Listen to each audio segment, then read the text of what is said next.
Emotions ఎలాగుంటాయో ఒకసారి capture చేయండి sir అని నీకు చెప్పా. ఏంటి సార్ అదే నేను క్యాప్చర్ చేయాలంటే ఇప్పుడు అదే సీన్ మనం తీస్తున్నాం, మీరు రెడీ అయిపోండి అన్న.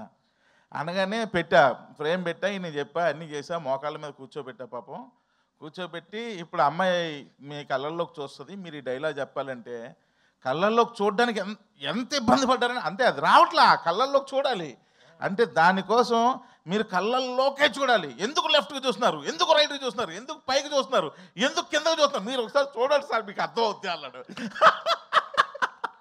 మీరు అంత కష్టం అంటారు కదా, అంత కష్టం అంటే నేను ఇప్పుడు చెప్తున్నా మీకు రమేష్ గారు. ఇంకా ఒక అమ్మాయి రోడ్డు మీద వెళ్తుంటే ఫాలో అవ్వాలి రమేష్ గారు అంటే, సార్ ఫాలో అవడం ఏంటి సార్, మీరు అనకాపల్లిలో బాగా ఫాలో అయినట్టున్నారు, మీకు అలవాటు ఉన్నట్టుంది, నాకు కొంచెం కష్టంగా ఉంది సార్. అది వెరీ ఈజీ సార్, హాయ్ అని చెప్పి లెఫ్ట్ నుంచి రైట్కి జంప్ చేయండి అన్న. అంటే ఓ ఇది బాగుంది అని చెప్పి ప్రతిదీ ఆయన లెర్నింగ్ అనమాట. లెర్నింగ్ చేస్తే ఇవన్నీ నేను చెప్తున్నవన్నీ రేపు స్క్రీన్ మీద ఎంజాయ్ చేస్తుంటారు. అంటే మీరు యూత్ లో రాముడు మంచి బాలుడు అండి మీరు. ఏంటండి ఇప్పుడు చెప్తే మీకు నాన్నగారు ఎక్కడ కూర్చుంటే ఇక్కడ ఉండేవాళ్ళు వెనకాల. సినిమాల్లో చూపిస్తారే మధ్యలో చైర్ వేసుకొని వెళ్ళని కూర్చుంటే అటు ఇటు ఉంటారు. నాన్నగారు కూర్చుంటే ఇది ఇంట్లో పెద్ద పూలు తిరుగుతున్నట్టు ఉండేది నాన్నగారు. అంతేనా, ఒక పేజ్ డైలాగ్ మాట్లాడి ఉంటాను మా నాన్నగారితో లైఫ్ అంతా. ఇప్పుడు అమ్మాయి కళ్ళల్లో పెట్టి కళ్ళు చూడాలి, కామెడీయా బాబోయ్. నార్మల్ గా నాన్నగారి ఫుట్ స్టెప్స్ లో వచ్చారు. And you're also doing that height of characters in Telugu films. కానీ నాన్నగారు ఎప్పుడూ చెయ్యని ఒక క్యారెక్టర్ మీరు ఇవాళ చేశారు. Yes sir, love you, thank you sir. ఇప్పుడు అనిల్ గారు సార్, ఒక విధంగా ఇది మీ సిస్టర్ కన్సర్న్ లాంటిది హాస్య మూవీస్, అంతే కదా. సో హారికా హాస్ని తర్వాత సితార్ వచ్చి హారికా హాస్ని మించిపోయి పెద్ద సినిమాలని సితార్ బ్యానర్లో చేసినట్టుగా ఇక ఇప్పుడు ఏకే బ్యానర్ని మించిపోతున్నట్టు కనిపిస్తుంది హాస్య మూవీస్.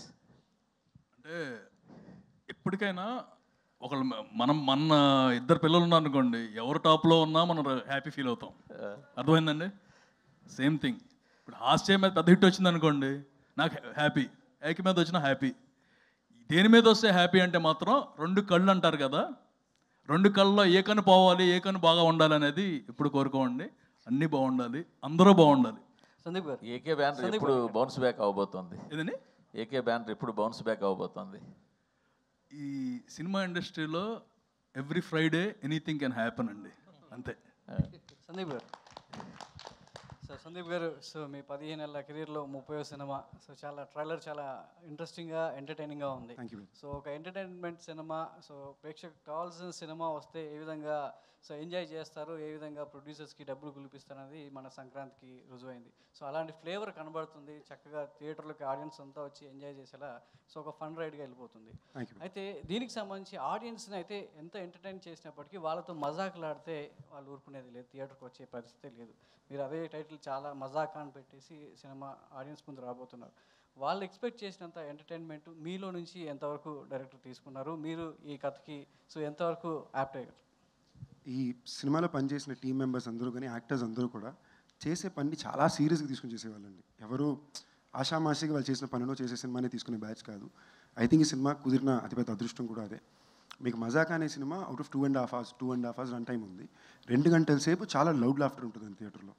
సో మేము చాలా స్ట్రాంగ్గా నమ్ముతున్నాం, ఏమైతే ఆ ప్రామిస్ ఇస్తున్నామో that promise will be satisfied. చాలా లౌడ్ లాఫ్టర్ చాలాసార్లు మీకు థియేటర్లో అనిపిస్తుంది. సందీప్ గారు, అంటే వెంకటాద్రి ఎక్స్ప్రెస్ బీరువా తర్వాత ఫుల్ లెంత్ ఎంటర్టైనర్తో వస్తున్నారండి. ఈ మధ్య కొంచెం సీరియస్ మోడ్లోకి వెళ్ళిపోయారు. కానీ ఈ సినిమా చూస్తుంటే 100% మీకెంత స్క్రీన్ ఉంటుందో రావు రమేష్ గారికి కూడా ఉంటుంది. జనరల్గా ఇలాంటి కాంబినేషన్స్కి కొంచెం ఒప్పుకునేటప్పుడు హీరోస్ కొంచెం ఆలోచిస్తారు, కొంచెం పొసెసివ్గా ఉంటారు. What is your take to accepting this? మీరు చెప్పింది నిజమే అండి. ఆల్మోస్ట్ నాకు రావు రమేష్ గారికి ఈక్వల్ స్క్రీన్ టైం ఉంటుంది. బహుశా నాకు 2 పాటలు ఎక్స్ట్రా ఉంటాయేమో, అంతే. ఒక 10 minutes 2 పాటలు తప్ప almost very much same. Fight కూడా ఫైట్ అది హీరో కాబట్టి యంగ్ హీరో కాబట్టి పెట్టారు తప్ప, లేదంటే very much equal screen time. And నేను ఆయన కూడా సీన్ని క్యారీ ఉండడమే కాదండి, సీన్ని క్యారీ చేసే పాత్ర చాలా అద్భుతంగా చేశారు. నాకు ఎప్పుడు అలాంటి ఫీలింగ్స్ ఉండేవే లేవండి. I think from the beginning of my career till now ఆ ఫీలింగ్ ఎప్పుడు ఉండిందే లేదు. కథ చాలా బాగుంది. ఈ కథలో నేను చేసే విషయం ఆడియన్స్కి బాగా నచ్చుతుంది, ఓవరాల్గా బాగా పలుకుతుంది. అండ్ ఇన్ఫ్యాక్ట్ ఐమ్ లక్కీ అండి, అంత మంచి యాక్టర్ అయినా. సో ఆయన వల్ల ఈ సీన్స్ బాగా పండి అని నేను నమ్ముతా. అంటే ఒక సక్సెస్ తర్వాత ఒక డైరెక్టర్ మీతో చేయడం చాలా అంటే చూడలేదు ఈ మధ్యకాలంలో. మీరంతా ఫ్రెష్ అటెంప్ట్లో అలాగే చేస్తున్నారు. నక్కిన త్రినాథరావు గారి ఒక బిగ్గెస్ట్ సక్సెస్ తర్వాత మీకు చేయడం ఎందుకని ముందు రీసెంట్ ఫిల్మ్ కూడా బిగ్గెస్ట్ బ్లాక్ బస్టర్ కదా. సో ఎలా ఎందుకని కాంబినేషన్స్ వైపు పెద్దగా ఆలోచించలేదు, ఇప్పుడు ఈ కాంబినేషన్ ఎలా సెట్? నాకు యాక్చువల్గా ఎప్పుడు అది పెద్ద ఇంపార్టెంట్ అనిపించలా, లేదా ఎందుకో దాని వైపు నా దృష్టి వెళ్ళలేదు. బట్ ఇంతకుముందు 2 సార్లు మేము పనిచేయాలని ప్రయత్నించాం, ఆల్మోస్ట్ ఎడ్జ్ వరకు మిస్ అయింది. అప్పుడు కూడా కాంబినేషన్ అని వెళ్ళా, వాళ్ళు తీసే ఫిల్మ్ లాంగ్వేజ్ వాళ్ళ టైప్ ఆఫ్ సినిమా నాకు ఇష్టం, అలాంటి సినిమా నేను ఒకటి చెయ్యాలి అనే ఉద్దేశం మీదే. అది నాకు ఇవ్వాలి కుదరదు. I'm very happy. Rao Ramesh garu sir, versatility అంటే అంటే చాలా రోల్స్ చేశారు, చాలా తమిళ సినిమాలు, జైభీమ్ లాంటి మూవీస్ చేశారు. కానీ ఇందులో ఒక లైటర్ వే చూసాం, లైటర్ వే ఎమోషన్స్ కనిపిస్తున్నాయి. కానీ మీ తాలూకు ఒక ఎమోషన్ కూడా ఉంటుందని అన్నారు. ఆ ఎమోషనల్ పార్ట్ గురించి చెప్పండి. మారుతినగర్ సుబ్రహ్మణ్యం, మజాకా ఈ 2 సినిమాలు చూస్తుంటే మీ చాయిస్ ఆఫ్ ఫిల్మ్స్ ఏంటో అర్థమవుతున్నాయి. ఫర్దర్గా కూడా ఇలాగే ఉండబోతుందా? ఫస్ట్ ఇమోషనల్ ఇదే ఇమోషనల్ ఇప్పుడు ఎలా చెప్తామంటే స్క్రీన్ మీద చూస్తే ప్రతి వాళ్ళు చనిపోయే సార్ ఆ ఇమోషనల్ సీన్ 2 దగ్గర ఉంటుంది. ఒకటి మెయిన్ నాకు అన్షు గారికి, నెక్స్ట్ మా రీతు గారు. అది చాలా నేను చెప్పాను ఒకటే, అది ఇప్పుడు మీకు అతిశయోక్తి అవ్వచ్చు. ప్రసన్న గారు చెప్పాను ఈయనకి, ఈ సినిమా అనుకున్న విధంగా అన్ని జనాలకు నచ్చి సక్సెస్ అయితే ఆ పర్టికులర్ సీన్ నేను రీతు గారు చేసిన ఐకానిక్ సీన్గా నిలిచిపోతుంది. ఇమోషనల్ సీన్కి this going to be reference and iconic scene. అది రైటింగ్ కానీ ఈయన తీసిన విధానం కానీ.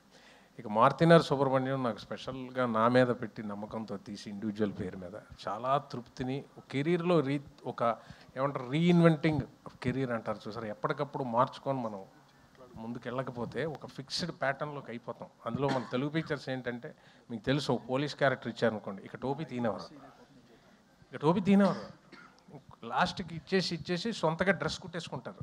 ఎందుకంటే దురదలు వచ్చేస్తాయి డ్రెస్సులు వేసుకుంటే, ఎవడో ఇచ్చేస్తారు షూ వచ్చేస్తాయి. So own shoe, own dress, own belt, టోపీ తీసి అలా లాయర్ వేస్తే అది. సో అంత ఈజీగా ఇంకో ప్యాటర్న్ ఎక్స్పెరిమెంట్ చేయరండి.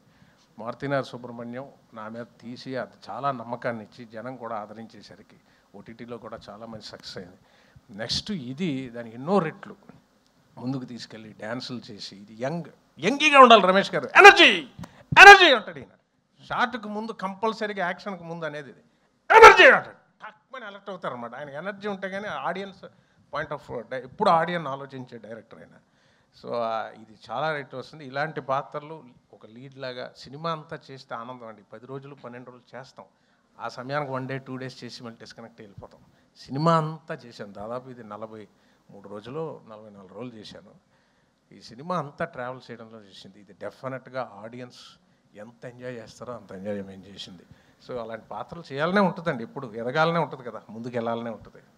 Thank you sir.